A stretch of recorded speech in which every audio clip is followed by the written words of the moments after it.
Welcome back to my channel. আমি শিউলি চলে এসেছি আজকে নতুন একটা ভিডিও নিয়ে। আজকের ভিডিওটা হচ্ছে একটা রেসিপি ভিডিও। বাড়িতে কিভাবে তোমরা একদম খুব সহজে খুব কম উপকরণ দিয়ে বানিয়ে নেবে মোমো, সেটাই তোমাদের সঙ্গে শেয়ার করব। দেখো এখানে গাজর, বিনস, পেঁয়াজ আর হচ্ছে ক্যাপসিকাম এগুলো খুব ফাইনলি চপ করে নিয়েছি। আর তারপর দেখো কড়াই বসিয়ে দিয়েছি, খুব চটজলদি দেখাচ্ছি। পেঁয়াজ আর রসুনটা যখন দিয়েছিলাম তখন ভিডিওটা অন করতে ভুলে গিয়েছিলাম, তার জন্য দেখো শুধু পেঁয়াজ রসুন আর কাঁচা লঙ্কাটা দিয়ে একটুখানি ভেজে নেবার পর আমি এখানে দিয়ে দিচ্ছি গ্রেট করে রাখা আদাটা গ্রেট করে দিয়েছি, তার কারণ হচ্ছে মুখে পড়লে বেশ ভালো লাগবে। দিয়ে দিলাম হচ্ছে ক্যাপসিকাম ফাইনলি চপ করা রয়েছে। তারপর খুব ভালো করে নাড়িয়ে চাড়িয়ে একটু ভেজে নিলাম ক্যাপসিকামটাকে। তারপর এবার অ্যাড করব আস্তে আস্তে সবজিগুলো, যেমন হচ্ছে ফাইনলি চপ গাজর, যেটা আমি খুব মিহি করে, এগুলো কিন্তু আমি সবই হাতে কেটেছি। একটু টাইম লাগবে, বাট যদি হাতে কাটা যায় তাহলে কিন্তু টেস্টটা খুব ভালো হবে। এছাড়াও তোমরা চিকেন এখানে অ্যাড করতে পারো, তাহলে আর সবজিটা দেবে না।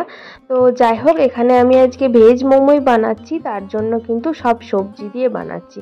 তো দেখো কথা বলতে বলতে বিনস আর গাজরটা কিন্তু অ্যাড করে নিয়েছি, তারপর খুব ভালো করে নাড়িয়ে চাড়িয়ে নিলাম। এরপর যেহেতু এগুলো খুব ছোট ছোট করেই কাটা আছে, তবু সেদ্ধ হওয়ার জন্য, যাতে জলটা বেরিয়ে এটাতেই সেদ্ধ হয়ে যায়, তার জন্য দিয়ে দিয়েছি নুন, হলুদ আর অল্প হাফ টিস্পুন দিয়ে দিয়েছি জিরে গুঁড়ো।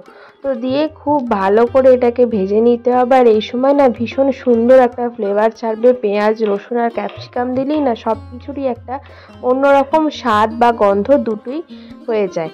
তো তোমাদেরকে বলে রাখি, যদি আমার চ্যানেলে কেউ নতুন হয়ে থাকো বা আমার ভিডিওগুলো তোমাদের ভালো লেগে থাকে, তাহলে অবশ্যই লাইক, কমেন্ট, শেয়ার আর সাবস্ক্রাইব করে পাশে থাকা বেল অন নোটিফিকেশনটা প্রেস করে আমার পাশে থাকার অনুরোধ রইল। আর ভিডিওগুলো যদি তোমাদের খুব ভালো লেগে থাকে তাহলে অবশ্যই কিন্তু শেয়ার করে দিও।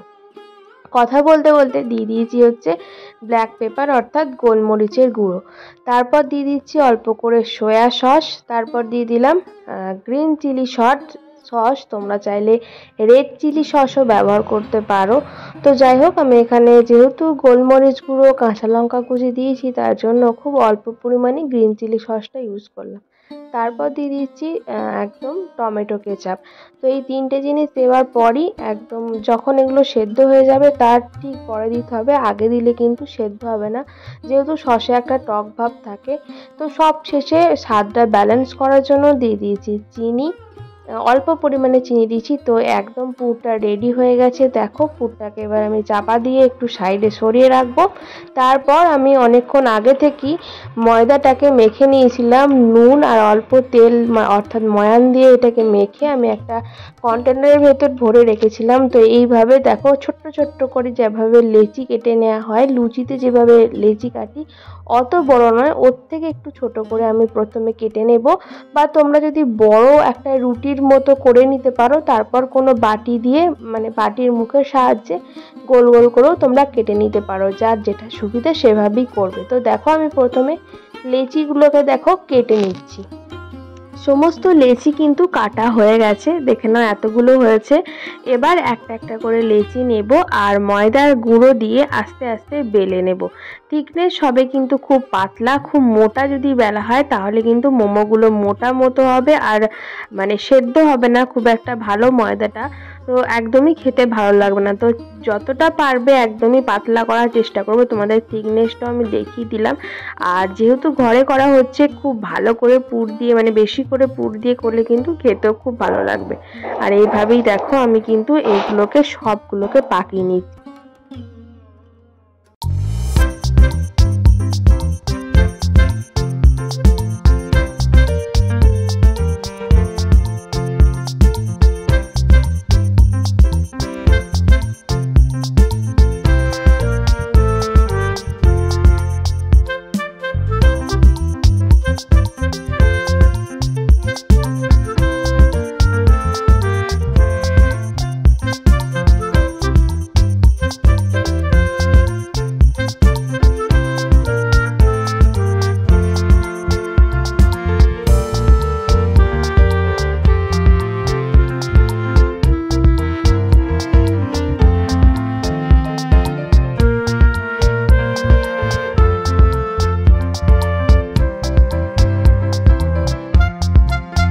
মোটামুটি কিন্তু আমি সব মোমোগুলোকে পাকিয়ে নিয়েছি, আর প্রত্যেকটা শেপ কিন্তু আমি একই রকম রেখেছি। ওই যেটুকু টুকরো বাঁচছে তো সেগুলো মেখে আর একবার আরও মোমো কতগুলো বানিয়ে নিলাম। তো আমার কাছে যেহেতু মোমো স্টিমার বা জালটি কিছু নেই, তার জন্য আমি এইভাবে কুকারের মধ্যে রুমাল বেঁধে এইভাবে মোমোগুলো দিয়ে নিচ্ছি। আর দেখো, প্রথমবার যে মোমোগুলো দিয়েছিলাম সেগুলো স্টিম হয়ে গেছে, ফুললে আর খেতে দুর্দান্ত হয়েছিল। তোমরাও ট্রাই করে অবশ্যই লিখে।